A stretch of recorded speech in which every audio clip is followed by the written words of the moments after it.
Olá pessoal, essa é uma reflexão histórico-filosófica a respeito do que está acontecendo na Síria. E se você gosta de pensar de acordo com o que a mídia fala, eu te peço que por favor não assista esse vídeo porque você não vai gostar. Eu vou começar raciocinando com vocês a respeito do presidente dos Estados Unidos. As pessoas imaginam que o presidente dos Estados Unidos é a pessoa mais poderosa do mundo e que ela tem o poder de decidir sobre lançamento de mísseis, sobre lançamento de bombas nucleares, enfim. Tem pessoas que acham que o presidente dos Estados Unidos tem o gatilho de uma terceira guerra mundial nas mãos dele. E tem gente que acha que realmente foi o Trump que decidiu lançar essas bombas na Síria. Vamos pensar diferente. Por detrás do presidente dos Estados Unidos existem grandes corporações, grandes banqueiros, grandes setores financeiros que decidem o que vai acontecer com os Estados Unidos. E o presidente dos Estados Unidos, na verdade, é uma figura pública, uma pessoa que o povo vota e decide colocar lá. Mas ele não tem tanto poder assim como você imagina. Ele, na verdade, é uma espécie de grande pau-mandado, mas é um pau-mandado. Na Síria existem vários interesses econômicos, além do interesse óbvio, que é o mantenimento da guerra por causa da venda de armas e por causa de todo aquele espetáculo midiático que está acontecendo na Síria. A gente sabe que, assim como o Brasil, a Síria também possui petróleo e a melhor forma que a gente tem de tomar o petróleo dos outros de forma bem baratinha é mantendo a confusão rolando solta. Prova disso é que no Brasil, órgãos financeiros estão mantendo a confusão através de briga entre direita e esquerda e dividiram o Brasil em classes, em ramos ideológicos para manter a confusão e para a gente nunca entrar no eixo, para a gente nunca se entender e com isso resgatar o Brasil como ele era há uns anos atrás. Mas enfim, voltando agora para o raciocínio da Síria, vamos pensar o seguinte, por detrás do Trump existem pessoas que ganham muito dinheiro com aquele petróleo da Síria, existem pessoas que ganham muito dinheiro com a venda de armas na Síria e elas não querem que a guerra acabe.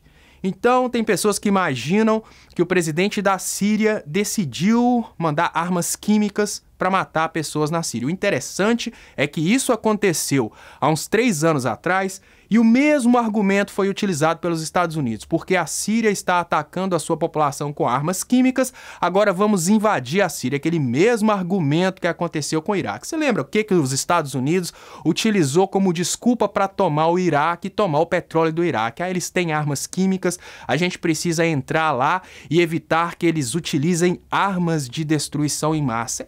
Tudo uma armaçãozinha. O que eu penso, que é uma coisa muito especulação, porque afinal de contas eu não estou na Síria. Imagino eu que existem sim pessoas infiltradas no exército da Síria, que estão lá defendendo interesses americanos e iniciaram esse disparo de armas químicas em nome do presidente da Síria para causar uma grande confusão mundial. A partir do momento que isso aconteceu, fortes pressões aconteceram sobre o presidente dos Estados Unidos para o presidente dos Estados Unidos tomar aquela decisão. Faz o seguinte, dá uma olhada no pronunciamento do Trump, presta atenção nas expressões faciais dele e olha se ele está feliz com aquilo que ele está falando. Está claro que ele está falando aquilo que ele foi obrigado a falar. Ele não queria ter mandado aqueles mísseis para a Síria. Então, se você ainda acha que isso tudo está muito, digamos que, especulatório, conspiratório, vamos raciocinar sobre a Guerra do Vietnã.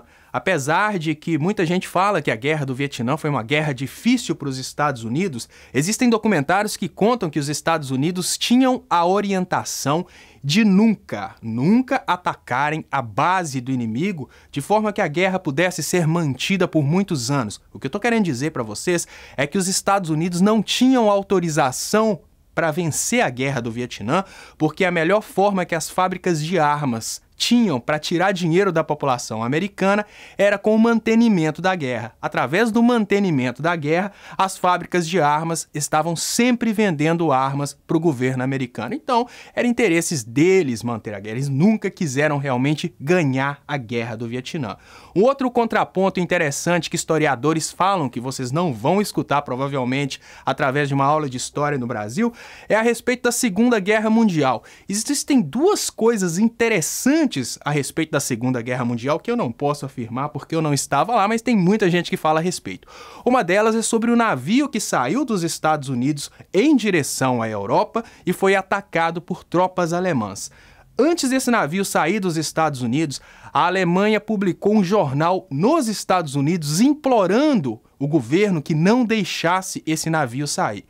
Esse jornal alemão, inclusive, avisava as pessoas: os Estados Unidos estão criando motivos para entrar na guerra.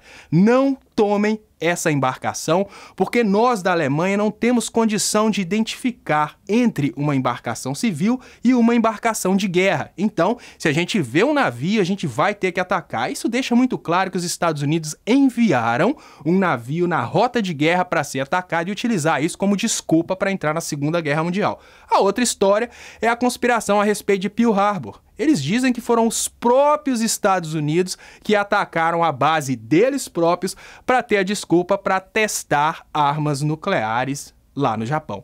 Enfim, todo esse processo conspiratório que eu acabei de contar para vocês não é necessariamente para que você acredite em mim, mas é para que você busque uma forma diferente de entender o que está acontecendo. Essa guerra na Síria poderia terminar com uma semana, afinal de contas, esse foi o tempo que os Estados Unidos demorou para acabar com a guerra no Iraque. Porém, eles não vão fazer isso, porque o mantenimento da confusão da guerra da Síria é muito interessante. Enquanto aquela confusão for mantida, a especulação sobre o valor do petróleo que está debaixo da terra vai ser mantida e eles vão ter condição de negociar aquilo e fazer a coisa acontecer e ganhar muito dinheiro com isso. Retirar o petróleo só na hora que for interessante. E uma coisa muito interessante que a gente pode trazer para a realidade do Brasil. Da mesma forma que a Síria dividiu a população entre aqueles pró-governo e aqueles contra-governo e utiliza a própria população para atacar o governo, eles fizeram a mesma coisa no Brasil. Durante um certo tempo, o brasileiro conformava com a democracia, o brasileiro aceitava. Olha, se a maioria votou, eu tenho que aceitar o presidente que a maioria escolheu.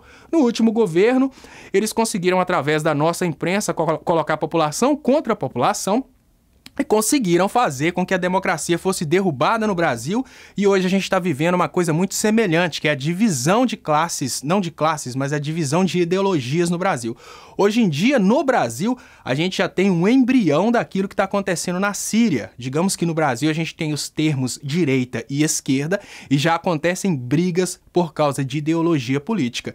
Digamos que se amanhã um governo de direita assumir o poder, aqueles da esquerda vão tentar derrubar o de direita e vice-versa. Se um governo de esquerda assumir o poder democraticamente, aqueles de direita vão para as ruas pedir o fim daquele governo. Isso é o fim da estabilidade política, e com o fim da estabilidade política e o fim da aceitação da democracia, a gente entra num período de confusão, um período de crise civil, e esse período de crise política e crise civil leva a gente para digamos que para uma depressão econômica, e através dessa depressão econômica, eles conseguem transformar o nosso país no caos e comprar nossos minerais, digamos que nosso petróleo, tudo que a gente tem de mais valioso. Muito obrigado, pense diferente, mas procure informações, não fica só no que eu falei e nem simplesmente ignore o que eu falei falando que eu sou um conspiratório. Procure informações na internet e pense diferente. Abraço e até mais.